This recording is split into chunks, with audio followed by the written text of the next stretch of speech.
আজ সকাল সকাল বাড়িতে একটা বড় সাইজের কাতলা মাছ নিয়ে আসলো। আর এটা দেখেই আমি ভাবলাম যে এটা দিয়ে কিন্তু দই কাতলা বানালে বেশ ভালো লাগবে।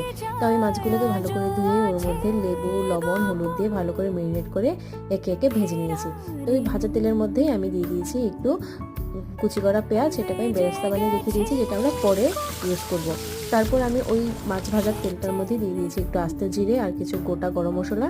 তার মধ্যে আমি দিয়েছি আদা, রসুন, পেঁয়াজ আর কাঁচা লঙ্কার পেস্টটা ভালো করে ভাজা হয়ে গেলে ওর মধ্যে আমি দিয়েছি লবণ, তারপর দিয়েছি আমি ধনে গুঁড়ো, জিরে গুঁড়ো। মশলাটা ভালো করে কষানোর পর আমি ওর মধ্যে দিয়ে দিয়েছি দই, কাজু, পোস্ত, মৌরির একটা পেস্টটা দিয়ে ভালো করে নাড়িয়ে নিয়েছি। তার মধ্যে আমি দিয়ে দিয়েছি জল। তারপর ঝোলটা ভালো করে যখন ফুটে যাবে তার মধ্যে আমি কিছু চেরা কাঁচা লঙ্কা দিয়েছি আর মাছগুলোকে একের পর এক দিয়ে দিয়েছি। তারপর কিছুক্ষণ ফোটাবার পর ওর মধ্যে আমি গরম মশলা দিয়েছি আর একটু ঘি দিয়েছি আর ভেজে রাখা পেঁয়াজের বেরেস্তাটা দিয়েছি। আর আমার দই কাতলাটা কিন্তু একদম রেডি হয়ে গেছে। তো